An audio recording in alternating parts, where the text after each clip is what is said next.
Hello, bonjour les gars. J'espère que vous allez tous bien, que vous portez à merveille. J'espère que vous n'avez pas bougé. Nous allons continuer avec notre cours.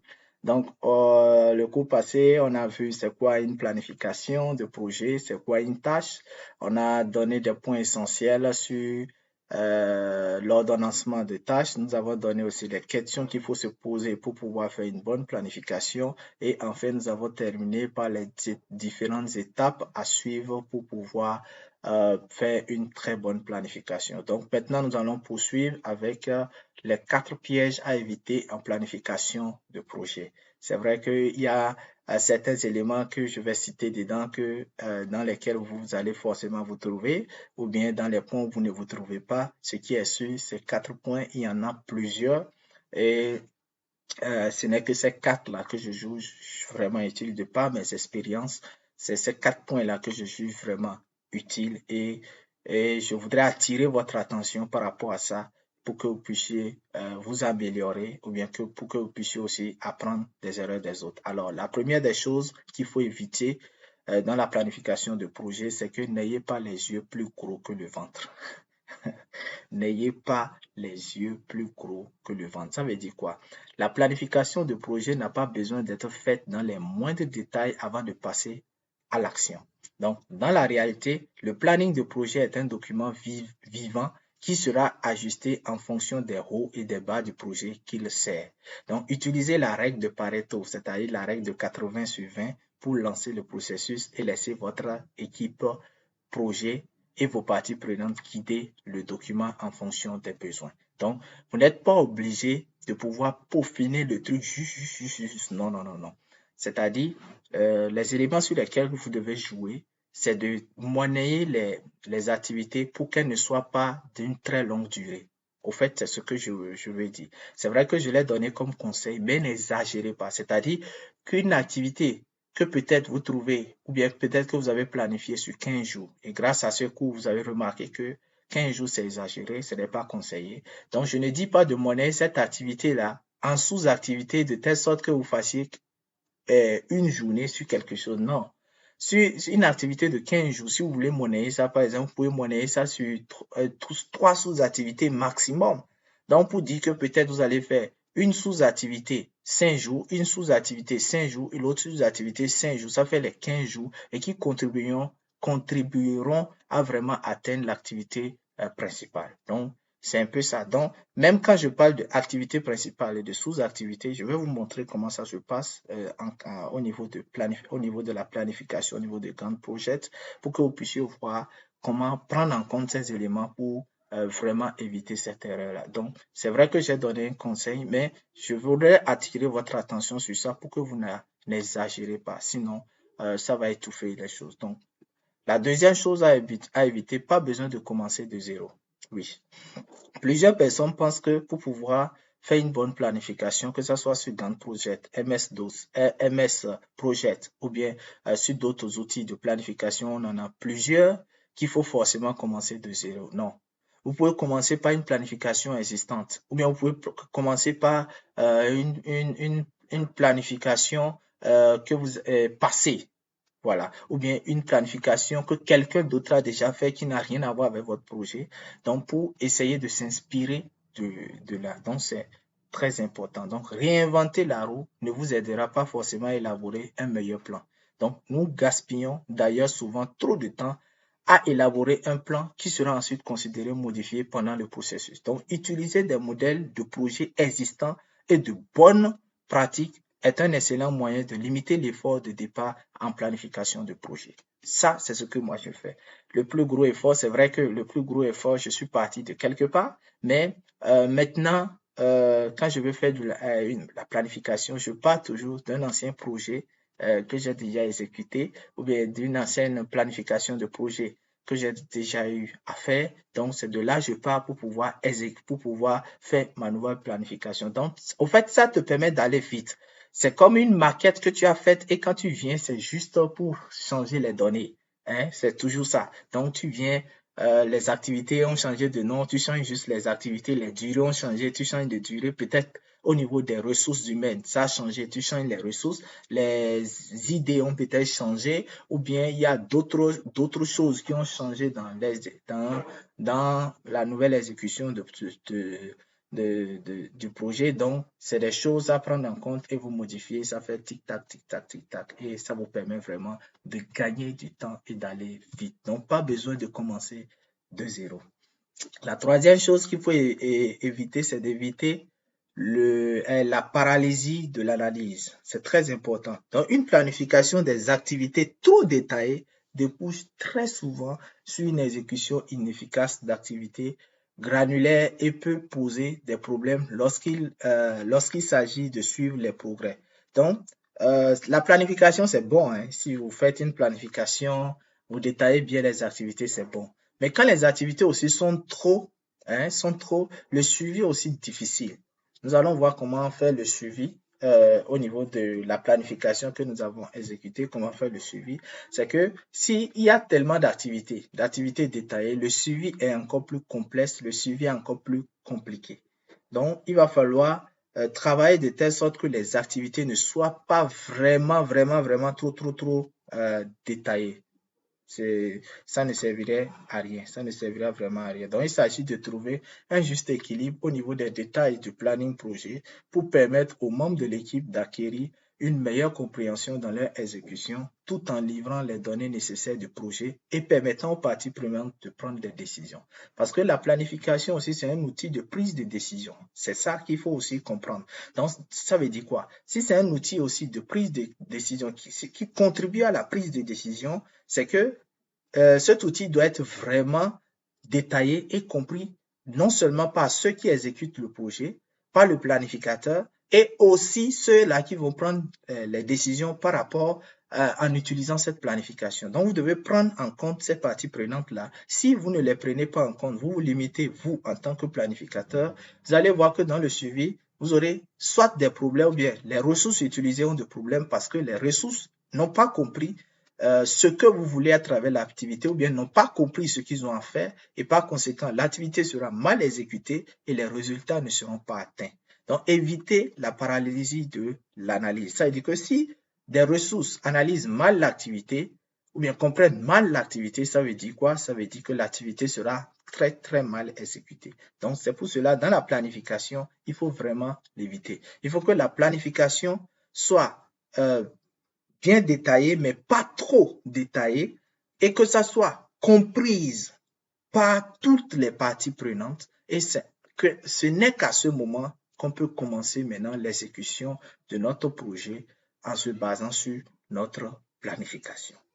Le quatrième élément, n'élaborez pas le planning seul. Donc, c'est pour venir renforcer ce que j'avais dit en haut. Vous voyez, si vous le faites seul, c'est bien. Vous allez comprendre ça seul. Mais ceux qui vont exécuter le projet, ou bien ceux qui seront avec vous, ou bien ceux qui vont vous accompagner dans l'exécution, ou bien ceux qui contribueront, ou bien ceux qui participeront à l'exécution de ce projet, s'ils ne comprennent pas, ça va poser des problèmes. Ça veut dire que l'exécution sera centrée sur une seule personne. Il n'y a qu'une seule personne qui comprend ce qui doit être fait. Donc, si cette personne est défaillante, tout le monde est bloqué. Donc, vous, en tant que planificateur, vous pouvez proposer une planification, mais il va falloir que cette planification soit validée en plénière. C'est très important.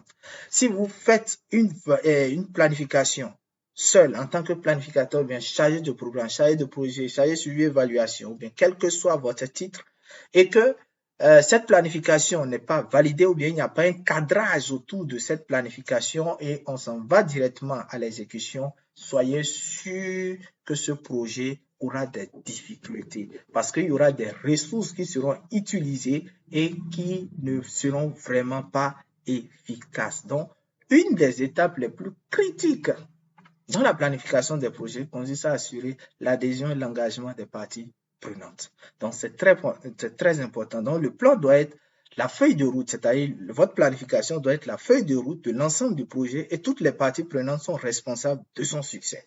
Donc, c'est d'ailleurs la seule raison pour laquelle on a besoin de l'implication des parties prenantes pour aider à guider et à approuver le plan. Vous voyez, c'est pour cela que j'ai mis ce mot-là, approuver le plan.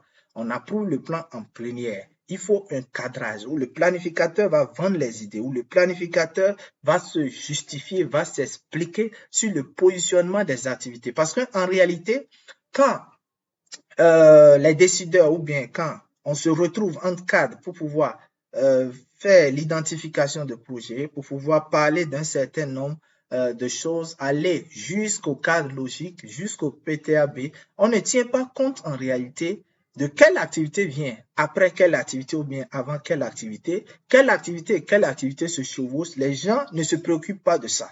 Eux, ils se contentent juste de décliner la logique d'intervention et quand ils finissent, c'est que c'est au planificateur de faire maintenant tout le job. Donc, c'est à lui de se poser les bonnes questions. C'est à lui maintenant de bien positionner les tâches pour qu'on puisse clairement voir le chemin critique, les tâches critiques pour pouvoir permettre l'exécution facile. Donc, quand vous faites ceci en tant que planificateur, il faut à la fin une plénière où toutes les parties prenantes de ce projet, que ce soit les ressources humaines qu'il faut utiliser, les décideurs, que ce soit même les partenaires techniques et financiers de ce projet, doivent être présents. Vous allez présenter cette planification et ensemble, et vous allez vous justifier parce qu'il y aura des éléments où vous ne serez pas en accord avec les gens parce que on peut vous poser la question pourquoi commencer par l'activité A pour aller à B. Pourquoi ne pas commencer de B à C? Donc, vous devez avoir des termes techniques, des éléments, parce qu'en réalité, pour défendre la planification d'un projet, ce n'est pas que de belles paroles, ce n'est pas que des verbes. On part sur une analyse donnée. On part sur l'atteinte des résultats. Est-ce que le fait d'atteindre ce résultat ou bien le fait d'atteindre ce résultat, oui, c'est bien ça, le fait d'atteindre ce résultat, les activités que nous sommes en train de exécuter peut nous permettre de les atteindre. C'est la question qu'il faut se poser. Ça, c'est au niveau global. Mais quand on va venir dans les détails, parce que c'est plusieurs activités qui contribuent à un résultat, est-ce que le fait de faire cette activité avant cette activité ne va pas contredire ou bien ne va pas nous empêcher de ne pas atteindre nos résultats là-bas? Ça pose déjà un véritable problème, un véritable souci. Donc, il va falloir utiliser les thèmes techniques, comme je le disais au départ, faire une très bonne analyse pour pouvoir convaincre les gens. Mais je ne veux pas dire que par là que le planificateur a toujours raison. Il peut arriver que les différentes interventions puissent vraiment vous convaincre, puissent vous permettre de vous rendre compte que vous vous êtes trompé. Et là, ça vous permet de noter rapidement sur votre bloc-notes pour pouvoir permettre les tâches de telle sorte que la tâche B puisse commencer avant la tâche A ou bien que la tâche B et la tâche A soient chevauchées, c'est-à-dire c'est des activités qui vont commencer ensemble et terminer ensemble ou bien commencer ensemble et l'autre terminera après. Donc, c'est très, très important de pouvoir amener l'activité en plénière, de pouvoir amener la planification en plénière pour que toutes les parties prenantes puissent prendre connaissance, que chaque ressource qui est responsabilité pour une tâche puisse mieux comprendre la tâche et savoir pourquoi la tâche a été positionnée à tel endroit et comprendre en même temps les implications. Parce que là où c'est encore important, le fait que la ressource qui est responsable, quand je parle ici de ressources, c'est la ressource humaine qui est responsable de l'exécution d'une activité et qui comprend l'implication de la bonne exécution de cette activité, ça lui permet vraiment de se prendre au sérieux. Parce que quand il ne comprend pas ceci, quand il ne comprend pas que le fait de mal exécuter cette activité, parce que c'est une activité ou bien une tâche qui finit avant d'entamer une autre. Ça veut dire que si une tâche est mal exécutée, parce qu'en exécutant une tâche, c'est qu'on espère un résultat. Donc, si le résultat n'est pas atteint, ce sont les résultats qui seront issus de ces activités qui permettront certainement de pouvoir amorcer les autres activités pour pouvoir arriver à d'autres résultats. Donc, si une activité est très mal exécutée ou bien l'activité n'a pas pu donner les produits attendus, donc ça va poser déjà de problèmes. Parce que quand on exécute une activité, la première des choses, c'est pas le résultat, mais c'est le produit attendu d'abord. Et c'est en travaillant ces produits qu'on peut maintenant aboutir au résultat. Bon, je ne vais pas rentrer dans ce débat. Il y a un cours en gestion de projet où j'explique encore la différence entre l'activité produit attendu et résultat. On n'exécute pas une activité pour atteindre forcément un résultat. On exécute parfois des activités, c'est des produits attendus parce que les résultats, c'est encore plus loin. Je ne voulais pas rentrer dans ce débat. J'ai voulu rester dans le débat du commun parce que dans le commun, ce qu'on retient, c'est qu'on exécute une activité pour avoir un résultat, alors que ce n'est pas forcément ça. On exécute une activité pour avoir un produit attendu et c'est en travaillant les produits attendus qu'on arrive au résultat. Voilà, c'est un peu ça. Donc, en somme, même s'il est impossible d'éviter tous les écueils lors du processus d'élaboration du plan, le rôle du chef de projet est d'élaborer le plan reflétant la meilleure version possible de la réalité du projet en évolution. Donc, ceci dit, les planificateurs doivent reconnaître qu'ils ne peuvent pas travailler seuls et qu'ils doivent impliquer autant les parties prenantes que possible pour construire un plan ayant le maximum de chances de réussir. Merci, moi c'est Jacques Tayora, votre formateur. Je suis au plus 229 66 51 82 26. Donc voilà un peu les éléments que je voulais expliquer que vous devez comprendre d'abord avant que nous puissions commencer. Donc, au prochain cours, nous allons passer à l'installation de notre première application dans notre projet. Donc, on se dit à tout à l'heure.